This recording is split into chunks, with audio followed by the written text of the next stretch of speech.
안녕하세요. 저희가 지금 보시는 것처럼 김포공항 국제선에 아침부터 오게 되었습니다. 현재 시간 6시 31분 정도 되었는데요. 여기 오기 위해서 4시쯤에 일어났습니다. 저희가 지금 가는 곳은 바로 이제 일본인데요. 일본을 저희가 왜 가냐? 이제 일본의 보청기 본사와 일본의 보청기 센터를 두 눈으로 보고 일본 내의 보청기 시장과 서비스, 그 다음에 한국의 보청기 시장과 한국 보청기 서비스 분석을 좀 해보고 우리가 또 보고 배울 점은 무엇인지, 개선해야 될 점은 무엇인지 알아보는 시간을 가져가기 위해서 투어를 떠나게 되었습니다. 일본으로 한번 가보겠습니다. 렛츠고!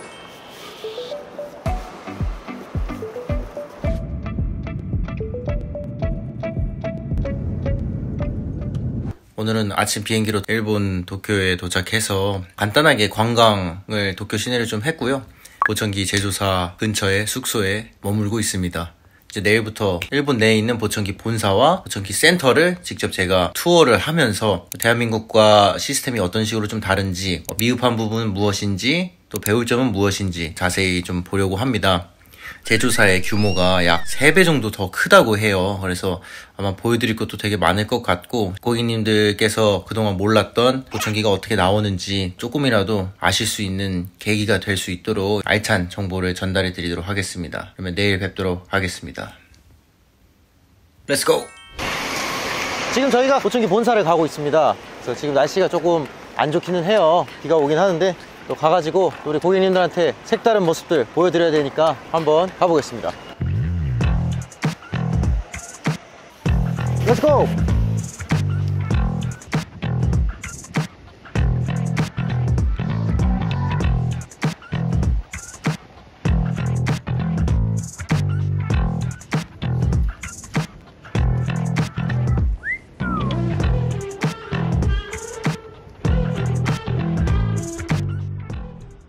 네, 이제 저희가 일본에 있는 보청기 본사에 방문을 했습니다. 일단 한번 좀 보여드릴게요.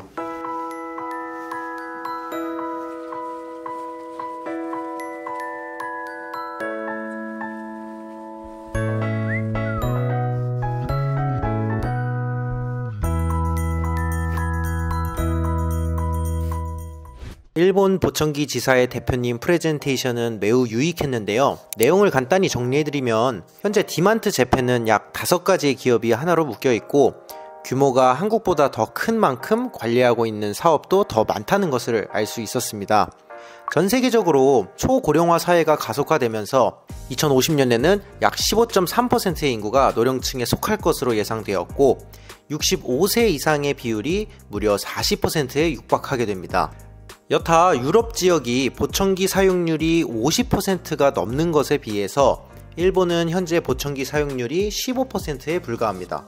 또한 사용자 만족도도 많이 떨어져 있는 것을 알 수 있었는데요. 그 이유에는 여러 가지가 있겠지만 우선 국민들의 인식 개선이 필요하며 병원이나 정부 측의 긴밀한 협조를 바탕으로 착용률 자체를 더 높여야 한다고 말씀을 해주셨습니다. 아무래도 한국은 난청이 오면 보청기를 껴야 한다는 인식이 잘 깔려있기 때문에 이 부분에 대해서 착용률이 좀 차이가 났던 것으로 보여집니다.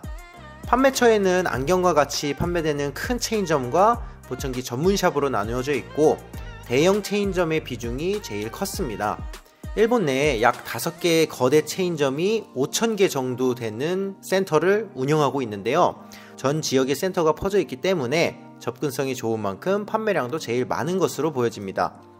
결과적으로 일본 시장은 규모가 크지만 그에 비해 판매 비율이 떨어짐을 알 수 있었죠. 이는 미래시장 가치의 잠재력이 굉장히 높다 이렇게도 볼 수 있습니다. 감사하게도 일본 보청기 지사 대표님과도 인터뷰를 나눌 수 있었는데요. 소비자와 저희 같은 센터들에게 어떤 식으로 마케팅을 접근하시는지를 여쭤보았습니다. 우선 한국과 마찬가지로 온라인 마케팅의 중요성이 점점 커지기 때문에 인터넷이나 다양한 소셜미디어를 통해 꾸준한 광고를 진행 중이라고 하셨고요. 센터에서의 마케팅은 조금 달랐었는데요. 아무래도 이제 안경과 같이 판매되는 거대한 체인 스토어가 큰 비중을 차지하고 있는 일본 특성상 대표 관계자와의 커넥션과 대형 거래 계약이 가장 컸었고, 독특한 점은 백화점 내에 브랜드를 입점시켜서 브랜드 자체의 인지도를 올리는 방식도 있었습니다. 이렇게 바쁜 와중에 인터뷰에 응해주신 일본 대표 지사님께 다시 한번 감사의 말씀을 전하겠습니다. 각각의 샵에 방문해서 한 인터뷰는 잠시 후에 만나보도록 할게요. 다음으로는 감사하게도 본사 내에서 실제 보청기가 어떻게 만들어지는지 직접 볼 수 있는 시간을 가져보았습니다. 지금부터 귀속형 보청기가 만들어지는 과정을 보실 텐데요. 우선 이 물건은 소리를 증폭해주는 제품의 키트라고 보시면 돼요. 이제 이 부분이 제작된 쉘 부분이랑 합쳐지는 건데요. 쉘은 우선 3D 스캐닝을 통해서 제작됩니다. 여기 보이는 스캐너를 통해서 실시간으로 단 15초에서 30초 만에 귓본의 모양이 컴퓨터로 완벽하게 옮겨지는 작업이다, 이렇게 보시면 됩니다. 이렇게 스캐닝된 정보를 바탕으로 이제는 모델링에 들어가게 됩니다. 여기서는 귓본 안에 아까 보셨던 키트가 잘 위치할 수 있도록 프로그래머가 설계도를 짜는 작업이다, 이렇게 보시면 돼요. 여기서 제작 자체가 되는지 안 되는지 이런 가능 여부를 체크하게 되죠. 그 이후에는 보청기 쉘을 제작하게 됩니다. 약 3시간 정도 소요가 되며 특수 용액으로 각 컬러별 제품을 생산하게 되고 제품 넘버를 각인하는 작업을 가집니다. 그에 맞춰 불필요한 부분을 깎고 다듬는 작업도 진행하게 됩니다. 보시는 것처럼 엄청 손이 많은 작업이죠. 저도 실제로 보고 정말 신기했었습니다. 마지막으로는 코팅 작업입니다. 이렇게 코팅까지 최종적으로 마무리를 해주면 고객님이 받아보시는 제품이 완성되게 되죠. 제가 이번에는 요코하마역 백화점 안에 입점해 있는 보청기 센터를 한번 방문해 보도록 하려고 합니다. 가시죠.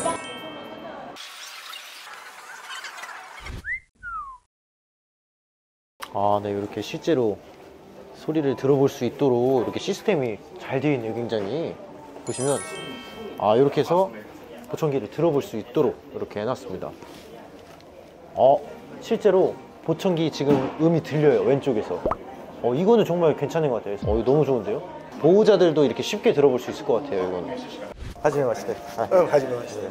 제가 직접 백화점 내에 입점한 필립스 보청기 센터장님과 인터뷰를 해보았는데요. 같은 센터를 운영하는 입장에서 정말 배울 점이 많으신 분이었습니다. 제가 여쭤본 것은 크게 3가지였습니다.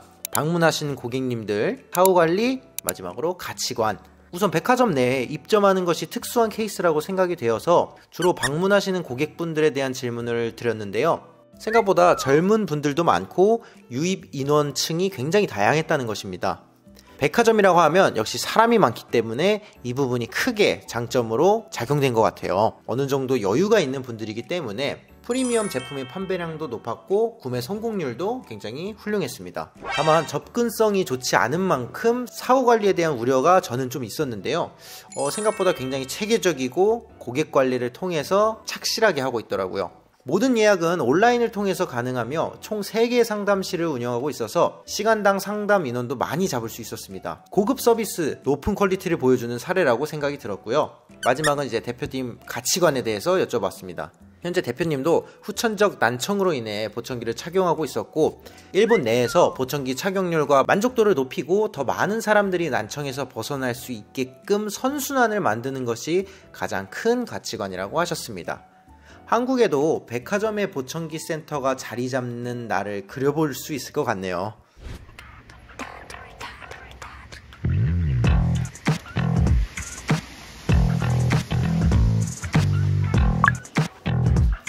안경점과 보청기 샵이 같이 되어 있는 곳입니다. 2층으로 한번 올라가 볼게요. 마치 꼭 명품관에 와 있는 듯한 느낌을 받고 있는데요. 아까 백화점에 입점해 있는 곳과는 또 사뭇 다른 느낌입니다. 아까도 제가 말씀드렸지만 일본은 특수하게 안경점과 보청기 샵이 이제 같이 있는데요. 한국에도 비슷한 체인점이 있는 거를 아실 겁니다.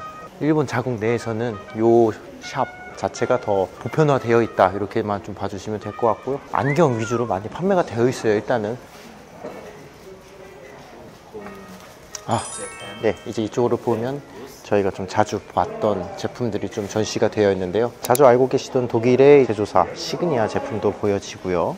블루투스로 사랑받는 소노바, 그리고 포나게 제품도 보여집니다. 그리고 여기 제가 좋아하는 오티콘 브랜드도 있는 것을 볼 수 있습니다. 안경점에서 보듯이 유리 아래에 있으니까 또 색다른 느낌이고 보기가 더 편하네요. 저도 안경샵과 같이 운영하는 센터장님께도 역시 인터뷰를 진행해 보았는데요. 실무적인 내용을 많이 여쭤보았습니다. 가장 잘 나가는 제품이나 피팅 노하우에 대해서요. 우선은 오티콘 리얼 시리즈를 추천해 주셨는데요. 아무래도 실제와 같은 소리를 들려주는 오티콘의 리얼 사운드 기술이 고객 만족도에서 높은 점수를 받은 것 같습니다. 피팅적인 부분에서는 고객분들에 대한 포커싱이 제일 중요하다고 해주셨는데요. 각 환자들이 원하는 청취 환경과 배경소음에 대한 유무를 먼저 체크하시고 그에 맞춰 배경소음을 크게 잡아줄지 아니면 있는 그대로 리얼한 소리를 듣게 해드릴지 결정한다고 말씀해 주셨습니다. 마지막으로 가장 중요한 가치관에 대해서도 여쭤봤는데요. 역시나 고객의 만족도를 제일 우선시 하시고 건강하고 깨끗한 소리를 들을 수 있도록 최선을 다하는 것이 목표라 말씀해 주셨습니다. 이렇게 일본 보청기 본사 투어를 한번 마무리를 해보았습니다. 일본 보청기 대표님의 프레젠테이션과 인터뷰, 각각의 센터에서의 센터장님들과의 인터뷰까지 요약을 해서 보여드려 봤는데요. 저한테도 좀 즐겁고 유익한 시간이 되었습니다. 모쪼록 재밌고 즐거운 영상이 되셨기를 바라면서 다음 시간에도 더 유익한 영상으로 찾아오도록 하겠습니다. 시청해주셔서 진심으로 감사드리고요. 오늘도 좋은 하루 되시길 바라겠습니다.